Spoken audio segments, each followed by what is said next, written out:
So, our first poem is about love, and we have the honor to have author here. So, Myra, would you like to read this one out? Okay, thanks. This called love. I found it that I don't know how to love. I was waiting for love as one who waits for a trophy, for good behavior, within karma's lesson. But what if we could just receive for being a being in a sense and without fixing ourselves? What if we could not associate loving with validating? I understand, but I still elaborate that love does not need to be deserved. Love does not choose. It does not deserve. Love simply happens. Thank you so much. Yeah. This is so nice. I really feel like you have got the essence of love here. Do you want to a little bit share what was your thought process behind it when you were writing it?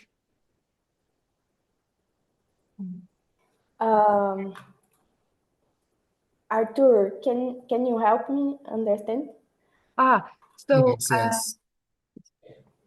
please, Arthur. So you can speak to me in Portuguese and I translate to English. Yes, I need to understand a part of that she told me. Yes. Oh, ok. Ela tá falando para você, perguntando, you were asking about the process of writing, how was it, right? How was the first inspiration for this poem came from, or like there's so many beautiful like thoughts here. Like what was like what? Okay, I understood. In my family, the form that I lived with my family, the love is very hard, rigid. So when I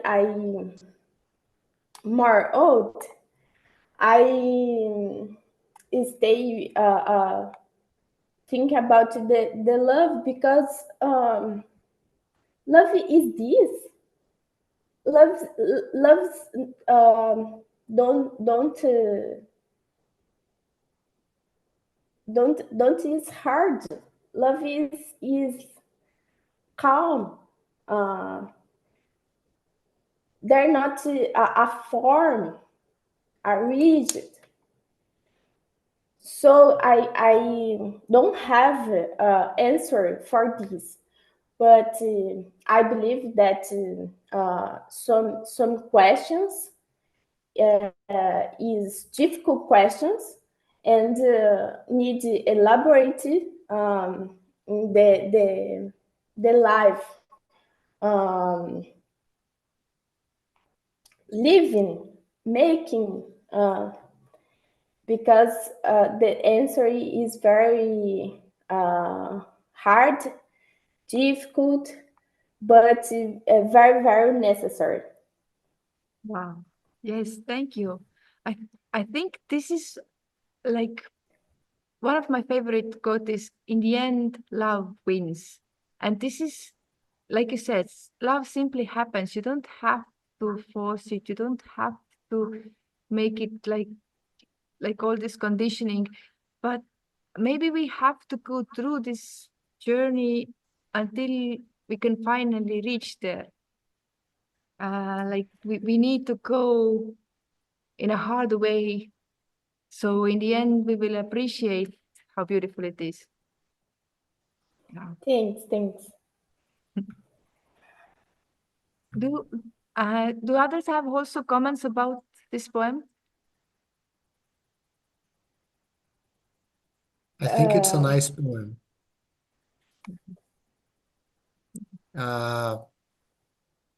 It makes me imagine an existential image in which love is connected to existence in a way.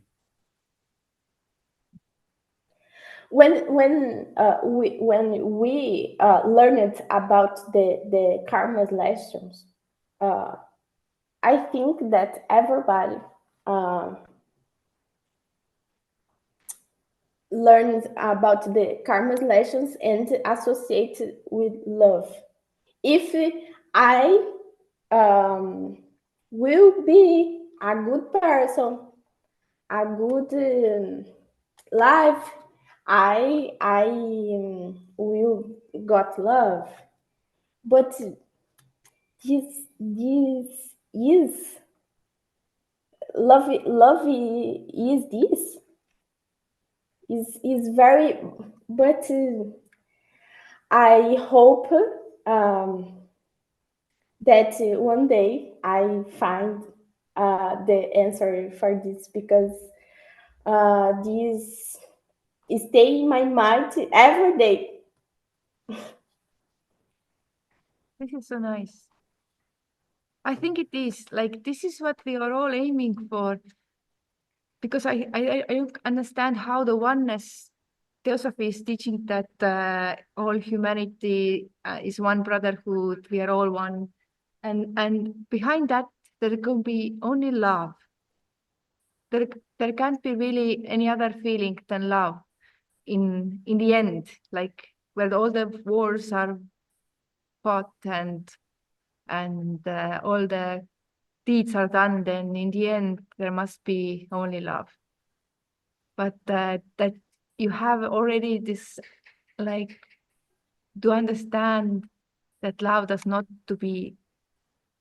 need to be deserved. It does not need the validation or association. It just simply happens. It just is. I think love is like the water for the fish around us all. That's it. Yes. This nowadays society make the people thinking about that, because this world is very capitalist and disconnected of essence. But we and another people that are in another state, that meditation and looking for another sense of the life, stop and think more keep, how can I say profundo, Arthur? More profound. Deep. Deep, yeah. Deep in the life, and in the way questions how that appear, and another feelings appear, and make you think about this, and find another ways to. Yes, definitely. Wow. Do we have any other thoughts you come up? Do we have some other comments about it right now? I just want to share. Thank you for the beautiful poem. I think it's very interesting because love, it seems, is present always, everywhere, right? From that point of view, we don't need to deserve it, but we can, with our own actions, create obstacles to our ability to perceive love, to ability to experience love. And from that point of view, we need to kind of live in a good way to be able to experience it, it seems. So maybe it's like a combination of both in a way. Just some reflections. Deep topic. Thank you. Thanks. Deep topic indeed. Yes, thank you so much for writing this. The point of validation makes a lot of sense because we often, as we grow up, we look for validation many times. In fact, most of the times, whatever we do, we look for validation. And many times, while looking for validation, we think validation is love. But and that's where the whole confusion happens. So it's nice that you have mentioned that realization. It's an important one. Thank you so much. Thanks. Thank you. So let's go on. This is Yes. your next one. Would you like to read it out also? Yes. This is called truth. I revisit the ideas and concepts that I use to make sense. Observe them with my new truth and find out that I need to reconstruct the meaning that I had found. I understand that truth is not more than a new perception of truth. And there is no absolute truth. I feel on my skin that life is ephemeral and truth is impermanent. To live and to understand life is an eternal transit between the step of the perception of truth. That is why it is so important to not be rigid, to not be fixed, not to judge, because one never knows the place that we will be. Wow. Very lovely. I think this is very a big truth also what you have written here, because oftentimes it happens that if you do judge, you find yourself in this similar situation later, and you think, how can they do it? And then you're in here, and then you understand, oh, like that, how? Like life puts you in the situation, and it's not like so much like people want to be in this situation, but it happens. And I think if you judge, then it makes you more receptive. Like there's a bigger chance for you to be in that same position because you do not understand how can they be, because then you get to know how it can be. And it's because you would understand everybody and the life more. So this, especially the last part of the poem, because you never know the place that we will be. Yeah. I make this poem because in my life I have some fun stories about the truth, because I very excited person and very animated. And when I describe it some truth, I would like talking about the everybody. I describe it, and this truth, make this in your life, blah, blah, blah. But when I sit and meditate more in the issue or epic and understand more deep, and oh my God, is not more truth for me in this time. In last time, that's okay, but now I changed it. So I pass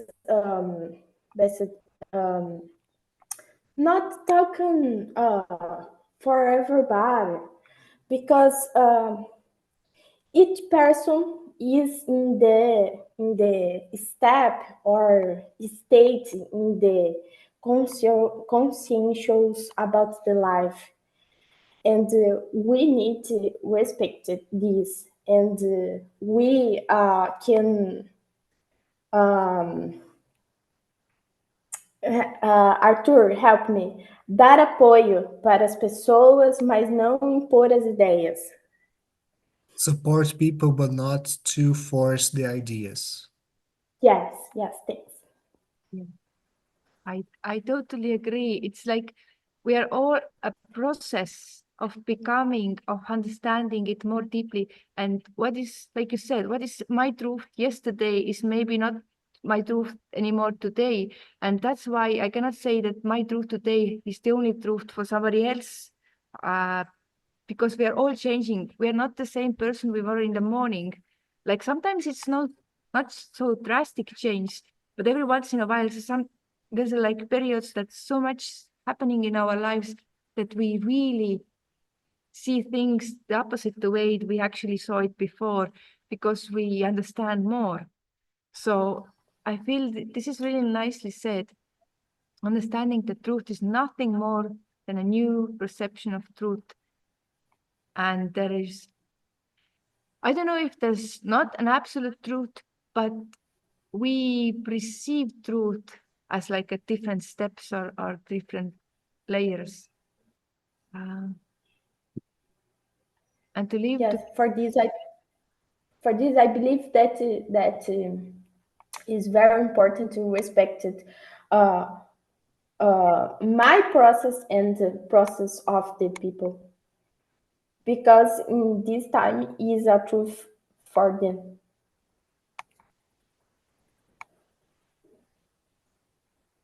And I think this is one of the most beautiful things, not to be fixed, not to be judged. I think you cannot be, I cannot say you cannot be, but the good theosophist is somebody with open mind, and open mind means that you're not fixed, that you leave it open, you entertain the idea.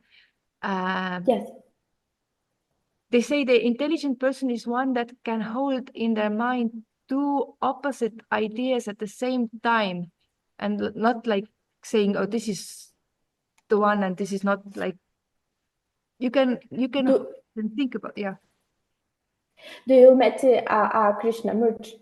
Krishnamurti talking a lot about the mind looking for solutions in the places that we don't met yet. For this, not be fixed, because you need to put in the life with free liberty, because you can go ahead for growth, for thinking change. Yes. I very much like what Krishnamurti said about the truth is a pathless land. And this is something also that comes out on your story, that it's not fixed, it's not judged. It is just there, the truth. Do we have any more comments about this beautiful poem? No, that's okay for me. Thanks. Thank you so much. Well, let's go further.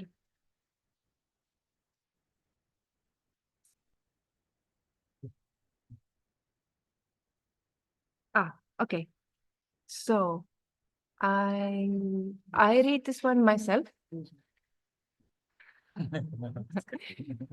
Doomed or blessed by boredom. Once upon a time, there was a mystery schools all over the world. They taught two kinds of mysteries, great and small. When I heard about it, I thought it was two different shows, one for the common people and one for the specially chosen ones. It turns out that wasn't quite the case. All participants were shown the same symbolic play. and it depended on the individual's level of development, who only saw a small show there, and whom something magical opened that touched their souls, and which cannot be put into words. And they saw the world no more after that the old way.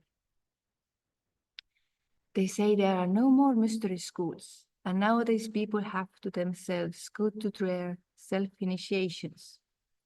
How? Everyone has to discover for themselves. In my opinion, discovering it is the purpose of our lives. Probably the first step is boredom with the existing repeating patterns, and then can occur longing for something which is timeless and beautiful as it is.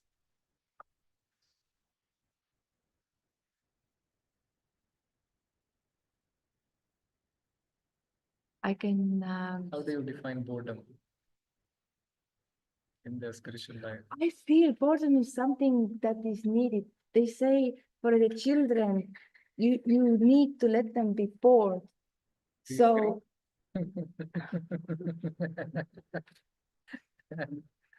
you need to have boredom, because then, what can I say? We have too much like Excitement. around true, and it's give up, and it takes away the possibility even get bored. If I get even a little bit bored, you don't give enough attention. You want something like flashy, and Sensations and always busy. something is coming all the time, or like clicking or something. And I feel that the boredom is like something precious in that sense. Boredom, and they also like in that sense that you have time. Like, not like you're supposed to do something and be in the listen, and you have to listen, and this is bored. But the boredom in that sense, you have time to exactly to have your own thoughts. We have another very nice poem about that later. But I think it starts with the boredom of the life. Like, I remember I had some dreams, and I felt I've lived already what I'm doing. I felt like, what is the point of it? The boredom with existing repeating patterns. I didn't remember the dream, but I remember the feeling like, why it's it again? Like, why we need to do it again? Like, and I think you need it to want something more, to start asking spiritual questions, because there's so many people who have enough to live in a material world, who feel it's enough to like work and every morning like repeat the same cycle and do the same things, and they're happy with their lives. But I think if there's a special kind of boredom, and if this starts, then Can you also equate it to aloneness? oh, you guessed all the last poem. Kind of. Okay. You will save this question for later. Okay. But yes, I think it is needed to be aloneness also, because otherwise, if everything is Loneliness or aloneness? you're too good. It's just, Okay. I think he's already read. No, I haven't. no. I wrote it just like Yeah, hours exactly. I ago. haven't even seen it. Yeah. Okay, go ahead. So, do we have any more questions? Kiran, do you have any Yeah. comments? No, I was just saying that loneliness and aloneness need not be two distinct things all the time, because, well, you might prefer being alone sometimes, but that it is not purely out of choice. Sometimes it's just because you are at a different vibration, and therefore you don't find enough connection. So that aloneness can also have, some little hints of loneliness within that. So it need not be two distinct things all the time. Although aloneness might come out of pure choice, the influence of choice is stronger in one and less on the other. So I do not subscribe to the idea of putting them as two separate terms, because not everything is as black and white as we normally tend to put. We tend to do that for this, sake of simplicity. That's how our mind likes to keep things, but that's not how it is in real life. It's not. It's what do you mean when someone is lonely? Again, it's not always the same thing. I mean, In it's a not room always. full of people and feel lonely there. So Yeah. So exactly, that's what I'm saying. So it need not be two distinct things. And boredom, scientifically speaking, is just lack of dopamine, isn't it? So in the spiritual sense, we can then, equate that to lack of awe, you don't really feel as driven maybe by the wonders of the world, especially the worldly side of it. And therefore you don't really find a lot of excitement in things that you previously used to, but now you don't, because your default brain network has kind of, it has shifted a little bit. So but I was thinking it's more like you are bored with these earthly patterns or these earthly happenings. And then the search for something deeper, the something spiritual could start yeah, happening. If you don't have exactly. boredom about what's happening around, yeah. Exactly. So as for instance, all our, everyone's, let's say, the worldly version before getting to where we are today was probably inspired by a lot of things on the material side back in the day, but probably, doesn't feel so excited about those things anymore, because like I said, the default state has changed. Now it's the spiritual highs that would give you the required, spike in your brain, mind, soul, whatever you want to call it. But yeah, so essentially it's lack of dopamine, like purely scientific perspective. But of course, on the subjective side, yes, it's the lack of sense of awe. What once we felt hyper excited about doesn't excite us anymore, because we're looking for a different kind of truth. We're looking for a different kind of satisfaction, which is not what we easily derive from the world, the material world. And with time, maybe we learn to integrate both sides. It's a long journey anyway. Yes, I'm just thinking dopamine is like in a physical body, but does it has some outreach to the certainly to the feelings. So it's interesting to think how those things are together connected to each other. I just wanted to No, it is all connected. It is all connected. Sorry if I'm interrupting. It is all connected, because the body is the instrument through which we experience this world. So let's not discard it. Yes, it is a body-related aspect for sure, but its body is the vehicle that we're using, to experience the world. So it's not something that we necessarily have to look beyond the body. Yes, the body is where we also get an insight of the soul, to be or not to be. Without the body, you wouldn't know what it means to be, not to be. Like, so duality is what serves non-duality. That's what I'm trying to say here. It's through the body we realize what it means not to be. So I just remembered I wanted the idea about this mystery school. It's not from me. I happened to listen in YouTube one of the John Algeo's very nice lecture, and there he explained. I think he was explaining the mysteries, or they were in different names that time also. We have Elusius. Yeah, I can't right now tell it, but I really recommend to listen. He has always such a nice lectures prepared, but I like very much the idea what he says, that it wasn't two different things. It's the same thing. You can see the same thing. You can have the same teaching of a same spiritual teacher, and people get different. I get like like if years have passed and I look again the same thing, I notice different things out of there. So this is also like one of the aspects of this evolution going on. Do we have any thoughts you want to share?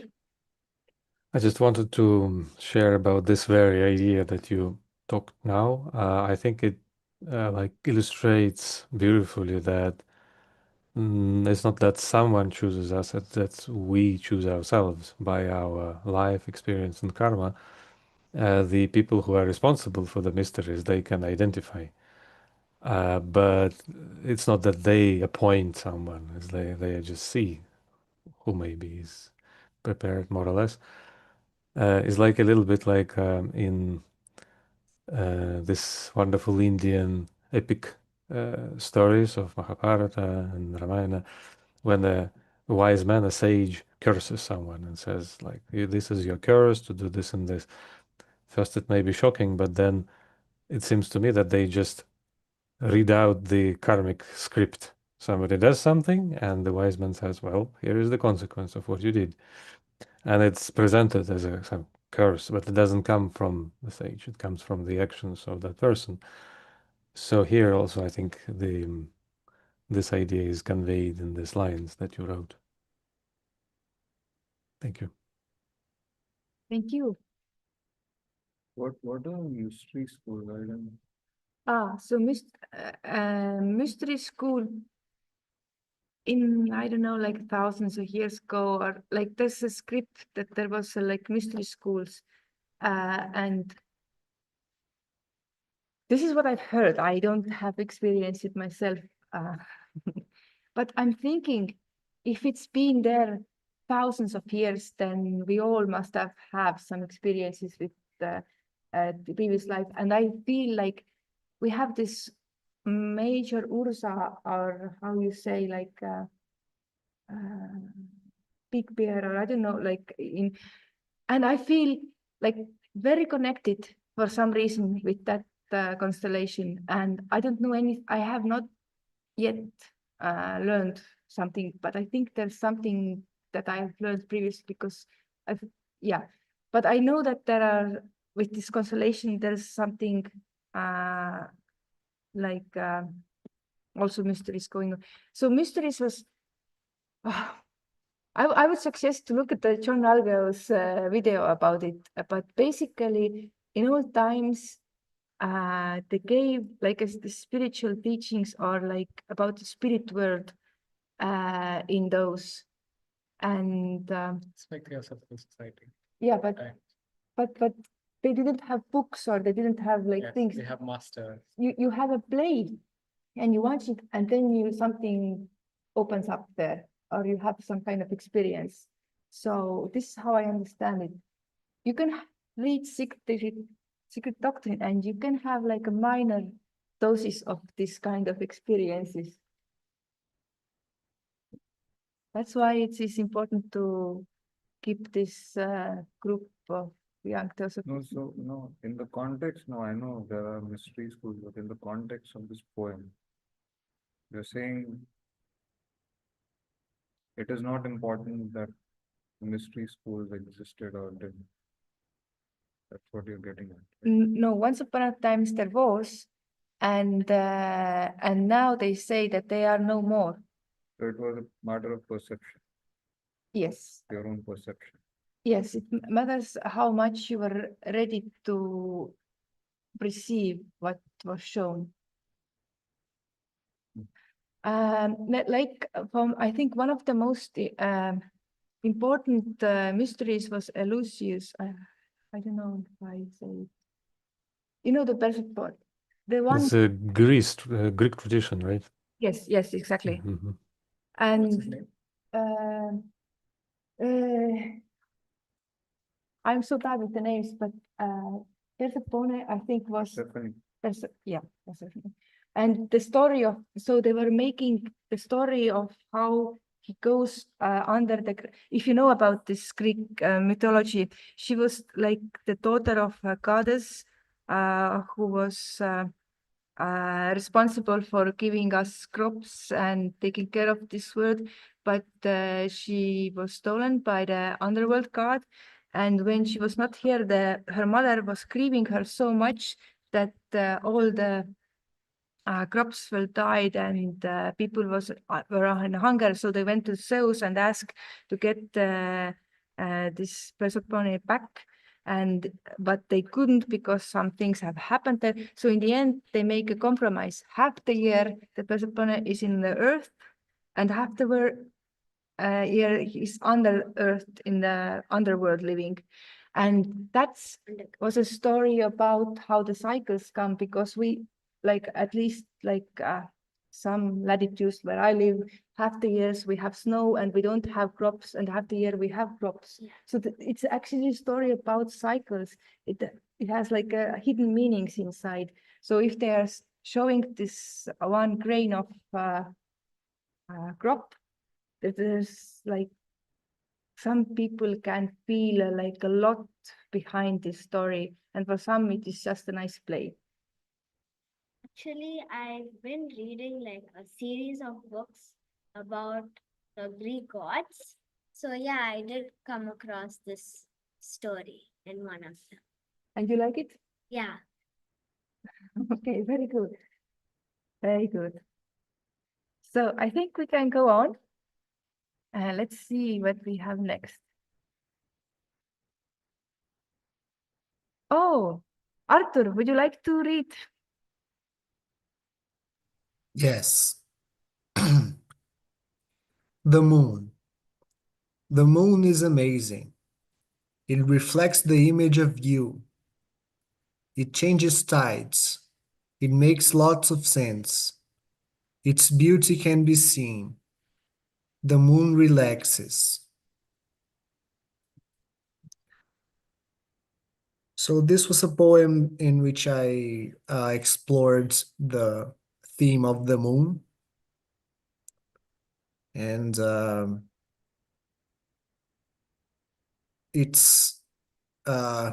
there's some things which I explored, like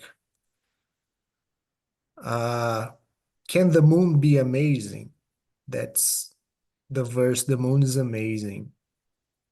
What does the moon does? It reflects the image of you, because it reflects the image of the sun. It changes tides. That happens. Like when the moon is full, the tide changes.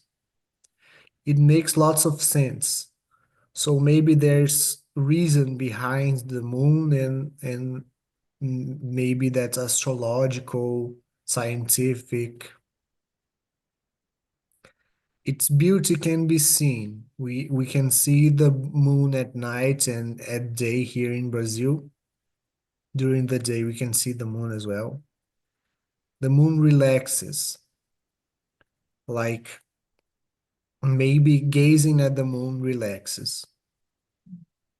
This is so nice poem with so many nice thoughts in it.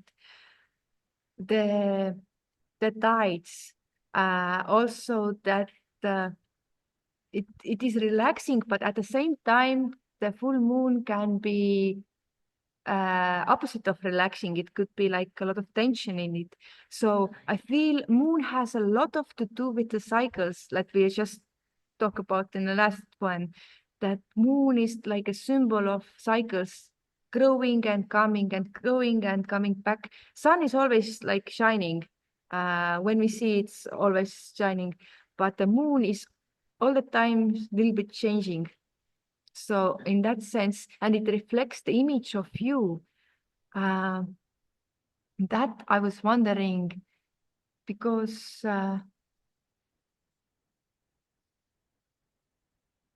yes, you said it's because it reflects the sun. Yes, yes. So if you are the sun, the moon reflects your light. In that sense. Very nicely. Also, astrologically speaking, moon is emotions. It's the emotional side of one's being. So again, like changes tides. So tides can also be metaphorically referred to as the emotional turmoil. Mhm. And as it goes through cycles, like the waxing and waning phase, the chaos, or let's say the relaxation, can vary along with that. So yeah, it's beautiful. It's very multi-layered, Arthur. So great. Yes. Thank you. One more thing. When I hear this part, it reflects the image of you. I think about the mirror, how I see myself in you, because it's reflects. And I think about two meditation state, uh, how I change tides, because inside me I see my emotions and feelings. Yeah. Very beautiful, Arthur. Thank you. Like Mary Kay said, that the moon is always changing and growing, and sometimes it can be unpleasant. So, in that sense, the moon also, it reflects the image of you, and it reflects the image of the world also, I feel, because the sun is always mostly the same. It doesn't really change, maybe position or brightness depending on the day. But moon, there are like a lot of different moons, like it grows and it becomes small, and then there's the red moon, blood moon, blue moon. So it reflects the state of the world, and that's why we have lunar eclipses or red moons depending on the mood of the world. Ah, this is really nice thoughts. Yes. Yeah, that was beautiful, Thanks for sharing. I also want to add that this line reflects the image of you. If we think about meditation, then you can mean our high ego, our true self, maybe, and then our personality becomes the moon that it reflects the higher principles in us. So the purpose of Mhm. meditation is to become like pure, calm, like vehicle or mirror that to reflect more of that light of you that is inside. Also so beautifully put. Thank you. Thank Yeah, you. it somewhat goes back to what just said, isn't it? It's like human beings, or the world itself is an amalgamation of a lot of different things, isn't it? Like emotions of all kinds, from the pleasant ones to the not so pleasant ones, and so these are all, at the end of the day, a reflection of who we are. Again, very broadly speaking, it's again the reflection of the eternal spirit. So it's a manifestation of it in different forms. So it is, in a way, a reflection of the sun. Mm. Thank you. Yes. And its beauty can be seen. I think a person who is beautiful in themselves can be said that there must be beauty in you, that you can see the beauty in something else. Makes lots of sense. Yeah. Do we have any more thoughts about this poem? We'll let the moon relax for now. Let the moon relax. Okay. Let's see. Arthur? The smile. I smile deeply. Smiling feels amazing. When I smile, the wars end. I smile at nothing. I smile all the time. So in this poem, I was exploring the theme of the smile. Like, I heard somewhere that it is good for the person to smile even if it doesn't feel like smiling, because smiling attracts the good mood. So like maybe it's interesting for us to smile, like even when we don't want to smile. Mhm. I've heard somebody has said, fake it till you make it. And you should you should keep smiling even if you don't feel like it. I mean, you must be like a reasonable, but if it's like, how can I say, slight inconvenience or thing, then what you said, you will keep it up until it becomes your natural self. Yes. And Yes. also, I think one of the 6 paramitas, like one of the 6 things to reach out, is one of them is the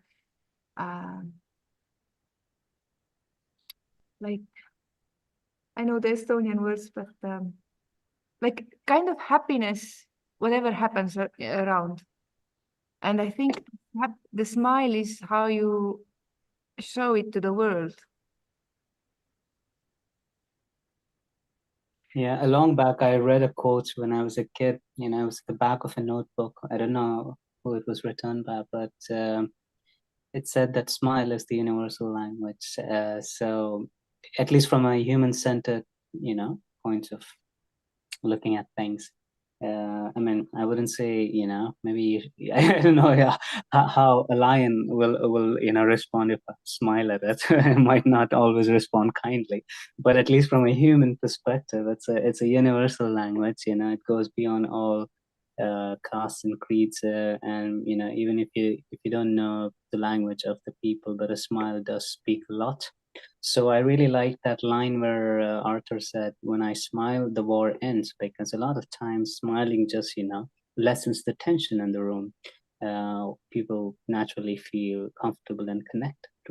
It's just the energy that it's kind of harmonizing. It's unifying. It is a reflection of that oneness that already exists at a deeper level. But of course, you know, it's not always visible quite clearly.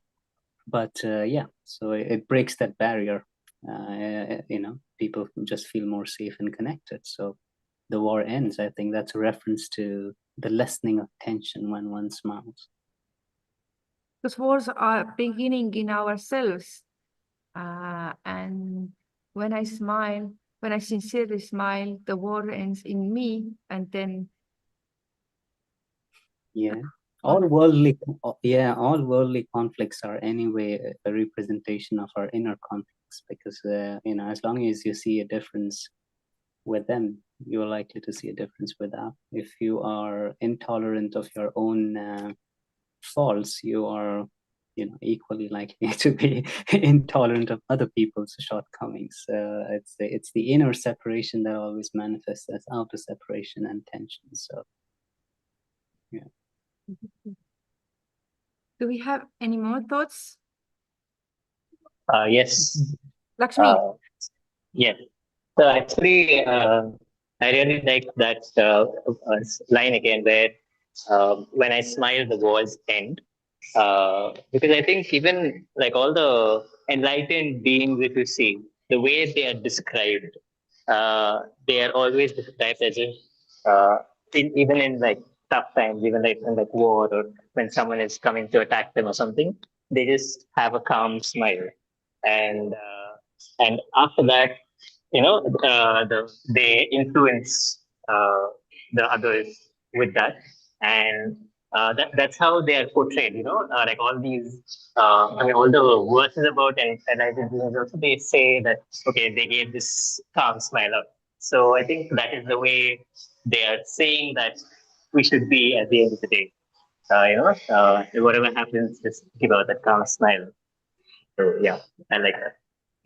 I can really feel that Lakshmi Gantam is one person who is truly living on this philosophy, like keep smiling all the time. Yes. I Even now. I'm glad. even now. Yeah. Lakshmikant is a smile, millionaire. As Paramahansa Yogananda would say, be a smile millionaire. Oh, So, yeah. Oh, you guys are being too kind. Yeah. you So know, he's a smile you millionaire. How do you count smiles? how do you count smiles?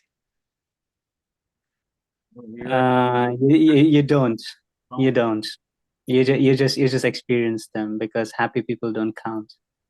The people don't Lakshmi is our smile guru. smile guru. Yes, yes. Wow. Thank you, Arthur. It's a wonderful poem. Very much. Thank you.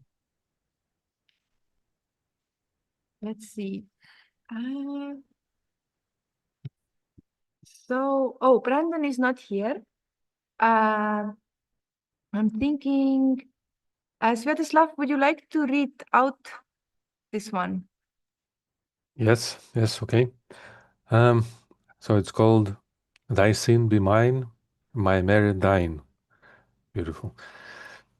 To all the love that brings us to life, clouds that swirl round mountain peaks, into sorrowful seas I would fain dive, if I could only green valley seek.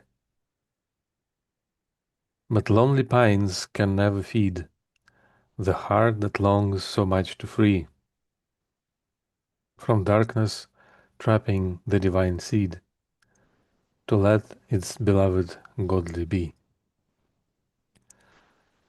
What is your will, O pray tell?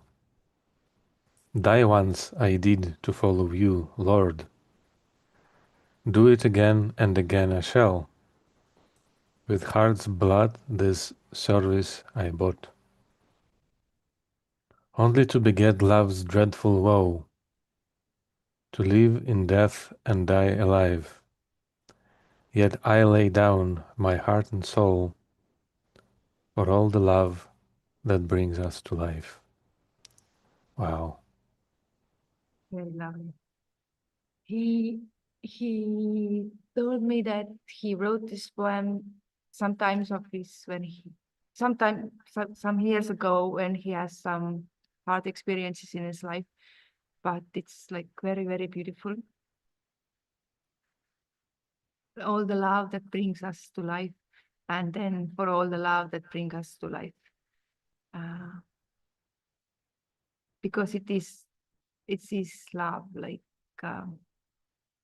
I think where we are living, but also we have this personal self, and like he says, the hearts that long so much to free from darkness trapping the divine seed, and the divine would be that is trapped of this darkness of maybe personality, and let its beloved godly be.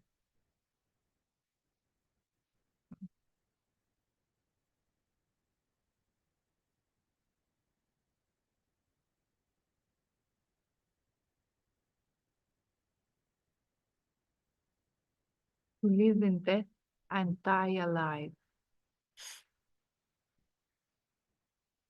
How can we live in death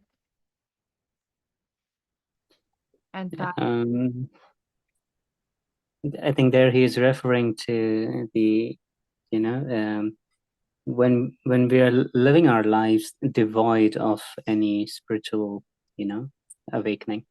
So we are living, but we're living as dead because we're not really awakened to our eternal side or the immortal side. And die alive. I mean, what he's trying to say there is to the death of the ego, but you are now living, in oneness with the consciousness. So yeah, it's a beautiful poem actually. Mm-hmm. But And powerful. another way, sorry, Karen. No, go for it. I just thought this live in death and die alive. I think that's just what we do because we have this death experience, which doesn't have to happen the way it is happening if we are a little more evolved. So our experience of life is somehow limited by death, which we don't control, we don't know, we don't understand, we want to avoid, and so on and so on. And dying alive is like we still want to live, our mind wants to go on, we have plans and so on, but the body puts the limit to that somehow. So that's an experience of like wanting to continue but not being able to. I think it's very much human experience at this period of our evolution, and a very hard experience also. And I think a big part of theosophical work and of any spiritual development or path is to overcome that limitation of death, at least partially in the beginning, to take some steps in that direction, but to transform that experience of death and of perception of death into something more meaningful, more mindful, and less of a limitation, but an experience, and so on and so on. And gradually to completely remove it as limitation, as negative experience. Something like that. That was very nicely put. Thank you.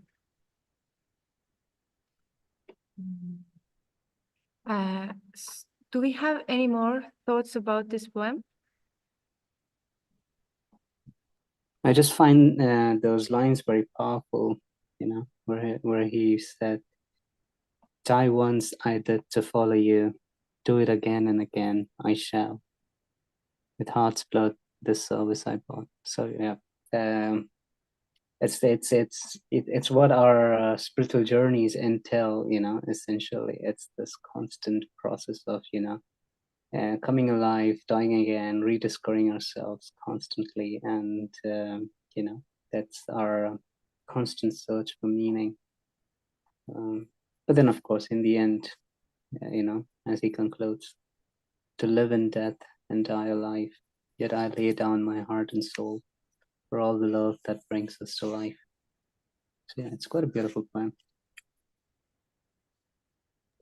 I also think those lines with heart blood, the service I bought, the heart blood is like this personal self that can feel the pain in that sense. The service I bought, like, but because you experience that, you're able to do more, you're able to understand more, you're ready to do, yeah. Yeah, it's that incessant devotion. So it's the devotion being the anchor there. So I think that's what he's referring to with heart's blood, the service I bought. It also makes me think about the previous poem and about the mysteries, and about how these days we have to pass through them ourselves. So there is this like a period in our path which is referred to as a man of sorrow, Christos, you know, to then become Christos, which is initiated and liberated spiritual human being. So what is your will, or pray tell, is like this call, like, you know, where are you? I'm looking for my like inner light, my source. So I'm trying to connect to grasp it, but then a lot of things come, and karmic things a lot come, like clouds that prevent us for this period to see the sun. So it's a period of difficult experience, and this dying for you, to me, it makes me think about sacrificing our ego in some way to our true self. And I will do it again and again. And yeah, I understand that no matter what comes, even most difficult things, the only solution is to grasp your inner light and to connect to your inner source. And that's where I will go. And I'm buying it with my personal experience, because it's not something I read in a book, it's something that I live through. So it kind of metaphorically spills my blood because it makes me pass through all this myself. Thank you.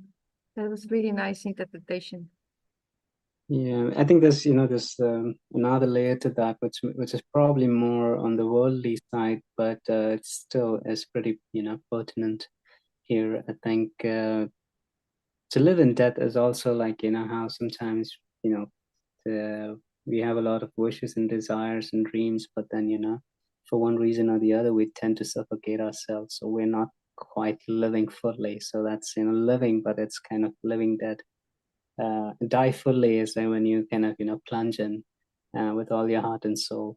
You die alive. At least you died trying what you wanted to do, and like whatever the call was, you answered to the call instead of being too driven by material security in general. But yeah, you just died fully. Died alive. So died while doing what you wanted to do, and not suffocating yourself and just living a life that is half-hearted. It's just another way of looking at it. Thank you so much. That is so nice that at least you are not just staying alive, you actually lived because you dared to do what you really wished for. Yeah. Yeah, it's about having that immortal attitude, I think. That immortal mindset. Yeah.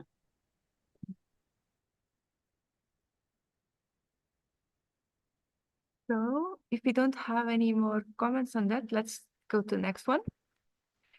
Next one is from Smita, and I can see she's with us. So maybe Smita, this time you're able to read it.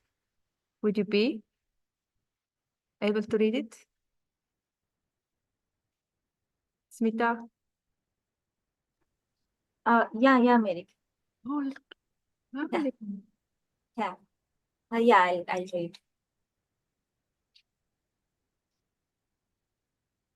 In my youth, dreams filled my eyes of becoming an engineer, reaching for the skies.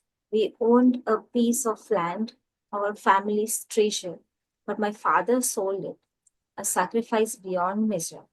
The deal was not profitable, the gain was small, yet he sacrificed it all, answering the call. He gave me the opportunity to soar and fly, gave strength to my wings, reaching high.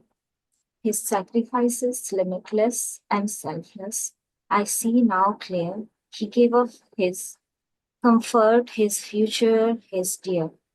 For me to fly, to chase my dreams so high, his love, a beacon in every darkened sky.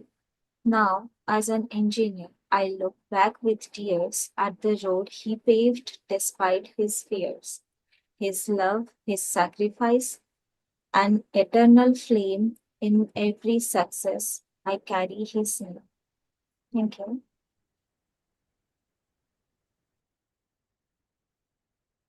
Wow. Was his name Patro? No, that is our surname. My father's name is Subhash Chandra Patra. Okay, okay. Wow. Is this a real story or this is a beautiful poem? No, it's a story and I made it a poem. Oh, thank you for It's a sharing. real story. Yeah. This is so beautiful. I think we were talking before about sacrifices and like this is another kind of sacrifice. You do it not only, that the next generation can have something more to their lives. This is like really, really beautiful that you give the opportunity, although you give up something that is precious to you, you give something that can live longer than, yeah.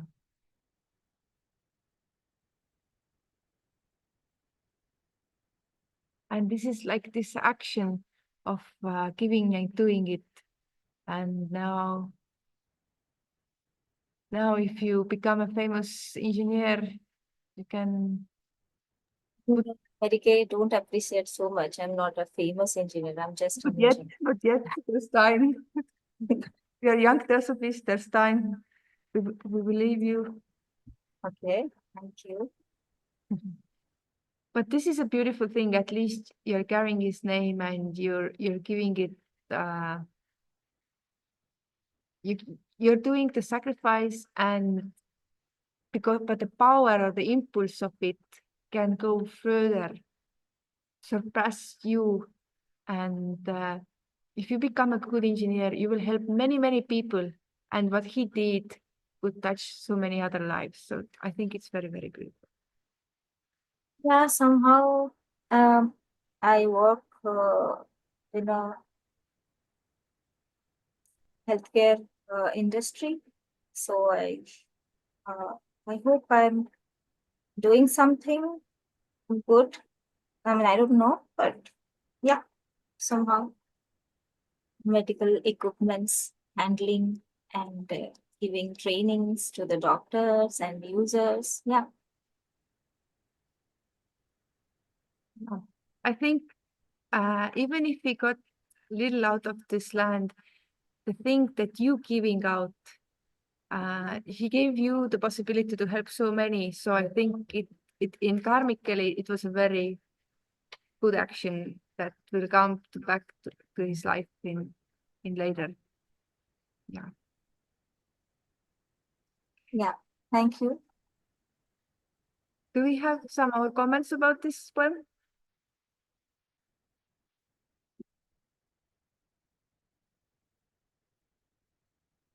I only wish we have more mothers and fathers and people like that in the world.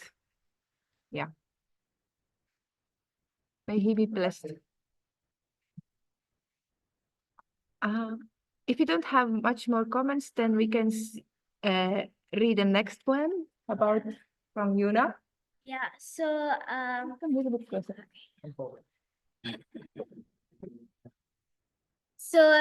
dreams can be visions. So be careful what you dream, but pursue your dreams. So this is a very short poem since it's a haiku. Have to fit it in 17 syllables. Oh. But I got inspired to do this, like write this poem, because I had some really weird dreams, and then somehow they came to life, like came true, but in a way I didn't expect it. So I thought maybe it's a good topic to take up.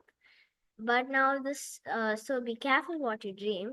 It's not like you can really control it, but the thing you have to be careful with is how you understand the dream. Yes, you have the power to interpret it. Yes. You don't have to power what you see, but how you understand. Yeah. So, but pursue your dreams as in just like the engineer story we just heard. Oh, You have to follow your dreams. Yes. Smita, you got the answer from here. Thank you, Yuna. Yes. But Smita's dream is to be Princess Jasmine. You have to follow it. But yeah, at least Smita was able to make one dream happening. A lot of work on her side, but also a sacrifice from her family. So, and thanks to that, a lot of other people's dreams of better health and care is going to be fulfilled. So if you would not have pursued this dream, it will not be happening. So always try to pursue your dreams. Do we have any other thoughts about this poem? Pursuing your dream, Roma. Yeah.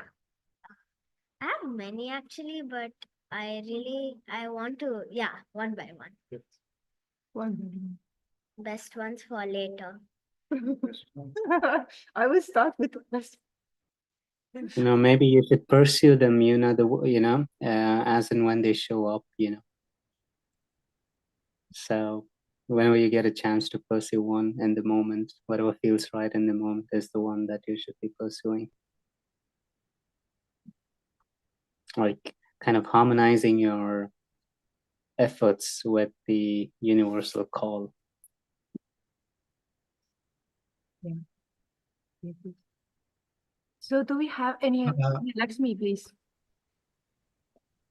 Yes. So actually, very interestingly, today only I was rewatching Inception, which is also about dreams, and then I was thinking, okay, so dreams have a much deeper significance and meaning.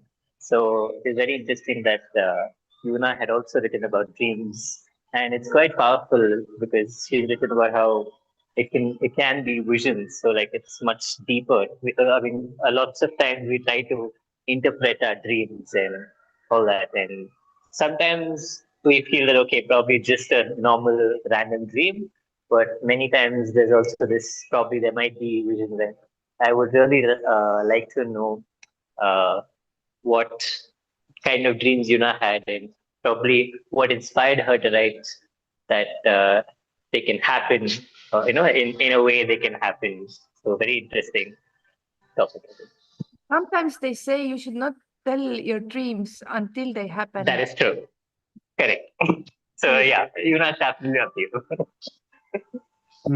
This kind of opens up the door to the very concept of dreams, because like what kind of dreams are we talking about here? Are we referring to the dreams that we see while being asleep, or the dreams that sometimes we see while daydreaming? Yeah, that's true. So that I think there's a need for that distinction. Yeah. I mean, sometimes it can be both. I mean, you can have similar dreams while you are awake and while you're asleep. But when I'm asleep, I mostly get garbage dreams. I'd rather not pursue them. You got what dreams? Sorry. Garbage. Maybe it's a sign you must come here to help me river clean. I was expecting that very line.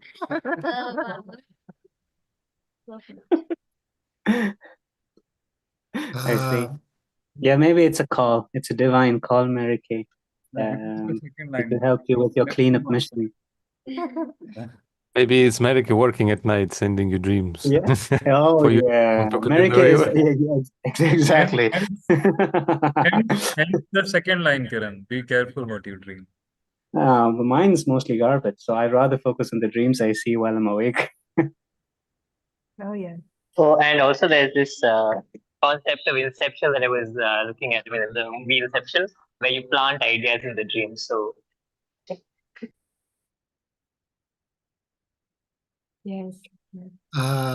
I once had a vision, and the vision that I had was like a dream. Like when you say dreams can be visions, the visions that I had, they seem like dreams, like the dreams you have when you are sleeping.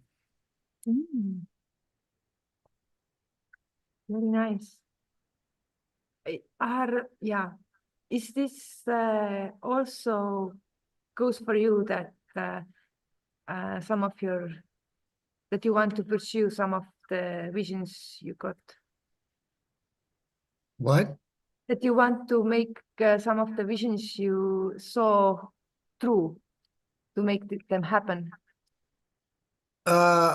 Well, I heard, not me, but I heard artists develop the ability to picture images in their minds and draw what they picture, what they imagine. So it's kind of like that, like you dream and then you pursue it, you create the artwork. That is very true. Yeah. And she's an artist, I can tell you. But there are lots of types of artists. I mean, this is not relevant, but still. Some artists do it by their imagination, and some like draw what they see, not what they imagine. But either works. Yeah. Mm-hmm. But I think that's a very important line there. Dreams can be vision, because visions you can get through multiple sources, sometimes even through deep meditation. And I think vision, at least the way I look at it, is perhaps a foresight, because you sometimes get a sense of the possibilities, or what's likely to be. And then when it's a foresight that you can be sure of, when you know that it's a strong vision, then naturally you're propelled to pursue that. So yeah, dreams can be visions. Yeah, that's a very important line there. And now I would go on with our last poem in this evening. Okay, so this poem was not fully written by me. Our dear Melike over here kind of helped me to arrange the ideas in a very nice way. So I was the you're not supposed to work, but we agreed that Yuna is the first author. She helped a lot. So loneliness. What is loneliness? Is it the mind tricking you to think that you are all alone? What is wrong with being alone anyways? Or is loneliness a disguised opportunity of wisdom that we seem to ignore? Maybe if we take a moment to make peace with that loneliness, we might realize something deeper. Very nice.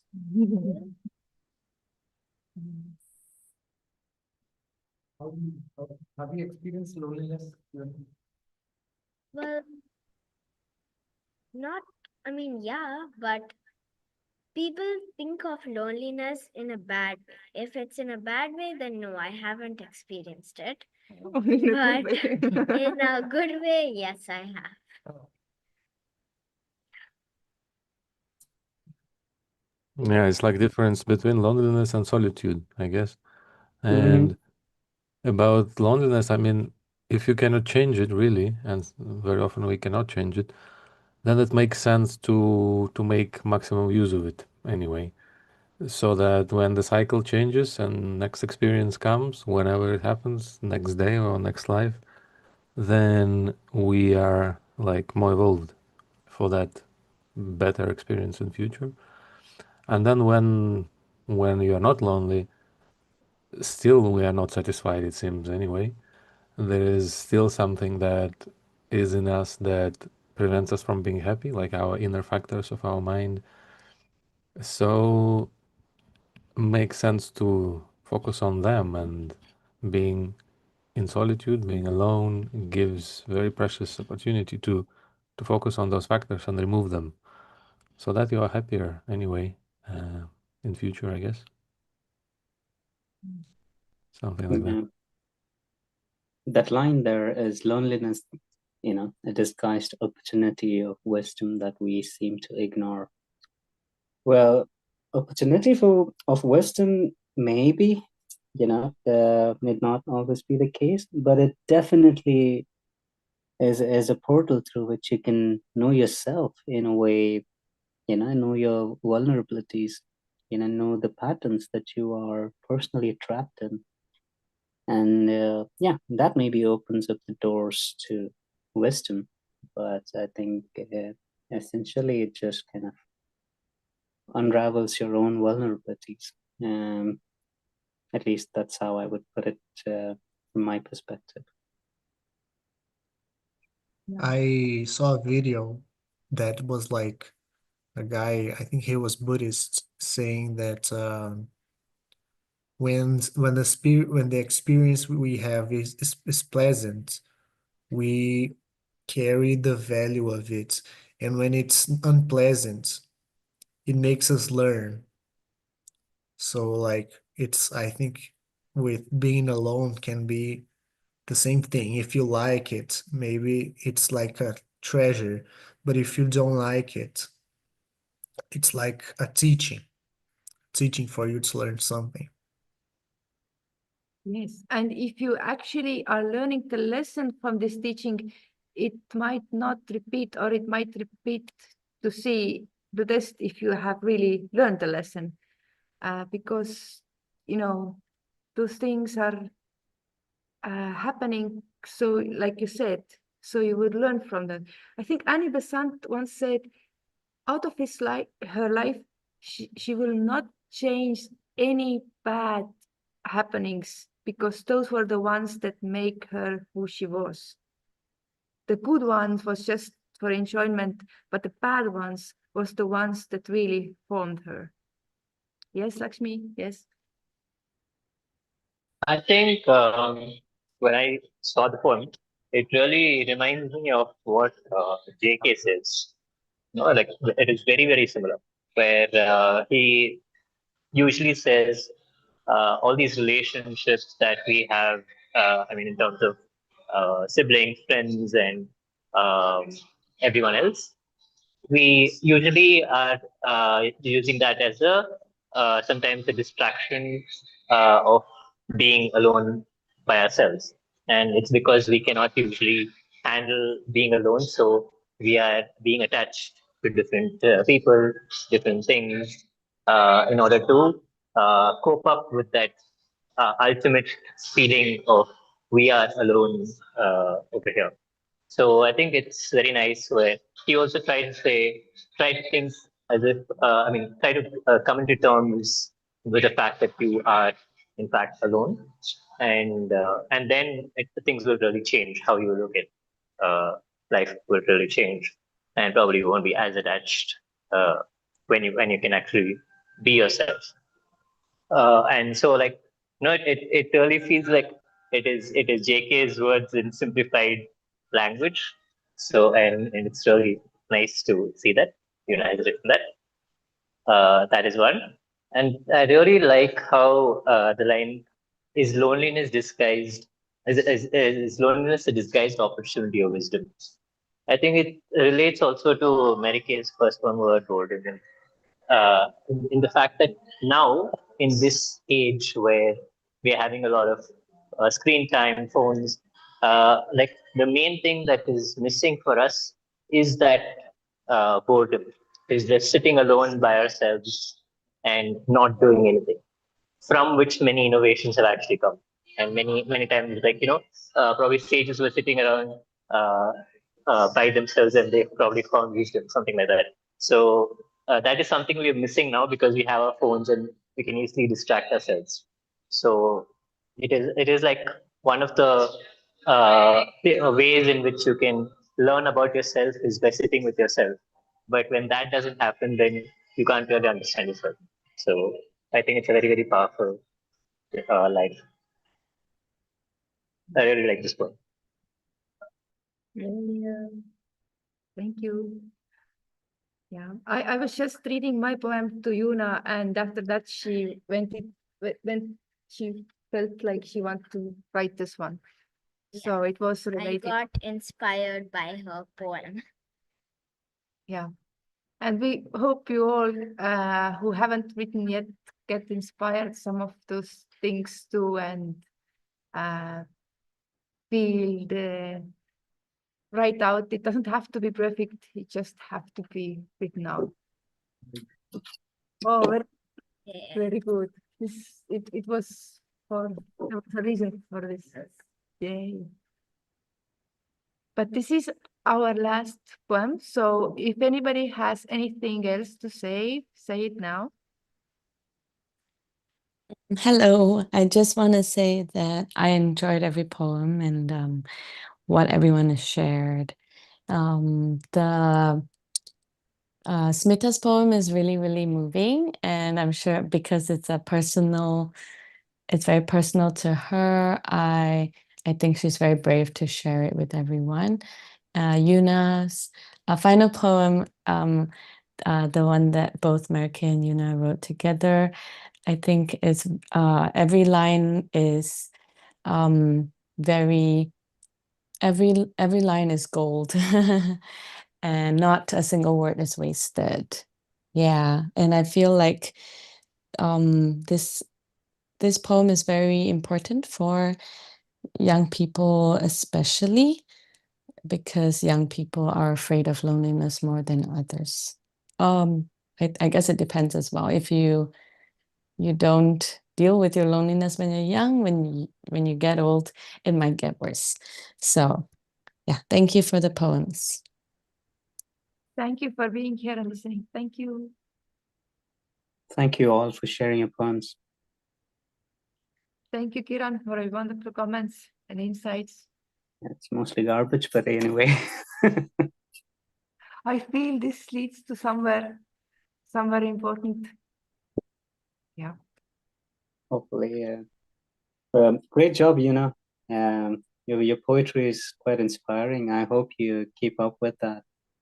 Thanks, but also Mary Kay here helped me a lot. Sure. But I'm sure you've got your own stuff to write about as well. So keep writing.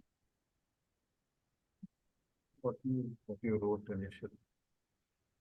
For this, which Yeah, one? No, this is the the first. incomplete form. No, We just did one form and that's it. she was saying and I was writing. Well, we were like discussed it, then I was saying it and she was writing it. So This is the co-author. yeah, basically. So Thank you, everyone. thank you everyone so much. Thanks, everyone. It was lovely chatting. And yeah, Thank See you. Bye bye. Thank you. I'll take care. Bye-bye. you. Bye. Wait 1 second.